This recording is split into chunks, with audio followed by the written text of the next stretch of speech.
નમસ્કાર મિત્રો, ગુજજ્ઞાન ચેનલ પર આપનું સ્વાગત છે। જ્યારે માનવીની ઉંમર 50 વર્ષને પાર કરી જાય છે ને ત્યારે શરીર બહુ કંઈક સંકેતો આપવાનું શરૂ કરે છે। થાક વધુ લાગવા લાગે છે, ઘૂંટણમાં દુખાવા શરૂ થાય છે, ઊંઘ સારી આવતી નથી અને કેટલીક વાર મન પણ ઉદાસ રહે છે। પણ ખરેખર સાચી વાત તો એ છે કે ઉંમર માત્ર એક આંકડો છે। જો જીવનશૈલી સાવધાનીથી જીવાય તો આ ઉંમર પણ તંદુરસ્તી, ખુશ અને સક્રિય રહી શકાય છે।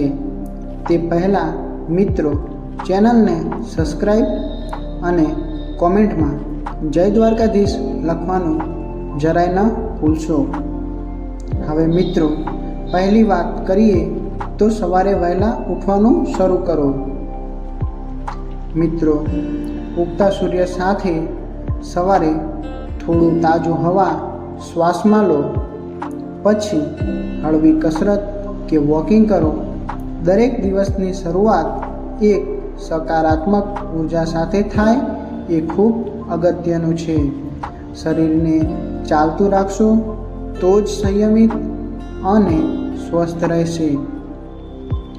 મિત્રો, ભોજન પણ ખાસ ધ્યાન આપવું જરૂરી છે, કારણ કે આ ઉંમરે પેટ હળવું અને પાચન શક્તિ નબળી હોવાની શક્યતાઓ વધી જાય છે। એટલે તાજું, ઘરેલું અને પૌષ્ટિક ખોરાક ખાવું જોઈએ। વધારે તળેલું, ગરમ મસાલાવાળું કે ખાવા પીવાની બાહ્ય વસ્તુઓથી દૂર રહેવું જોઈએ। દાળ, શાક, ભાખરી, લીલા શાકભાજી, જુવાર, બાજરી જેવા અનાજ બધું જ દૈનિક ખોરાકમાં હોવું જોઈએ। જો શક્ય હોય તો રાત્રે વહેલા ભોજન કરો અને ઓછું ખાવાનું પસંદ કરો। મિત્રો, પાણી પણ દિવસભર પૂરતું પીવું ખૂબ જ જરૂરી છે।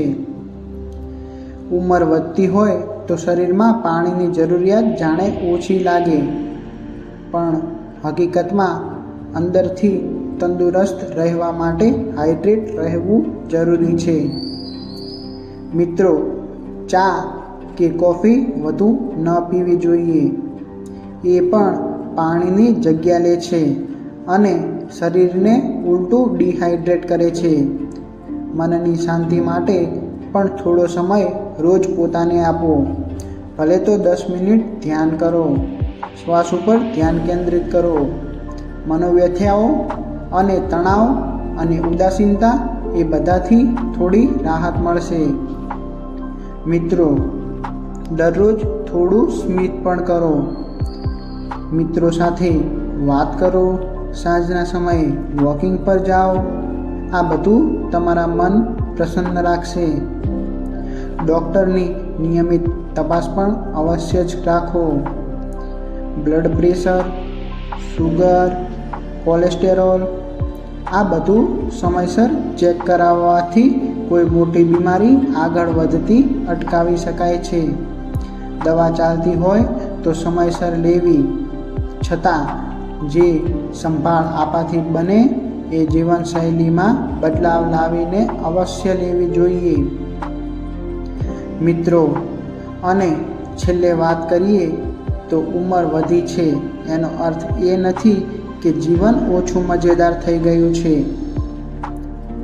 મિત્રો, ખરા અર્થમાં તો હવે સમય છે પોતાને માટે જીવવાનો, નવું શીખવાનો, નવો શોખ વિકસાવો, જૂના મિત્રો સાથે સમય પસાર કરો, કુટુંબ સાથે હાસ્ય મજાક કરો। તમે શારીરિક અને માનસિક રીતે સારા રહેશો તો જ તમારું સમગ્ર પરિવાર ખુશ રહેશે। તો મિત્રો, ઉંમર કેમ પણ હોય, જો તમે રોજિંદી ટેવમાં થોડો જ હકારાત્મક ફેરફાર લાવશો તો આરોગ્યમય અને ખુશહાલ જીવન શક્ય છે। જો તમને વિડીયો પસંદ આવ્યો હોય તો વિડીયોને લાઈક કરવાનું અને ગુજ જ્ઞાન ચેનલને સબસ્ક્રાઈબ કરવાનું જરાય ના ભૂલશો. મળીશું આવા જ બીજા વિડીયોમાં. ત્યાં સુધી જય શ્રી કૃષ્ણ. હર હર મહાદેવ. નમસ્કાર.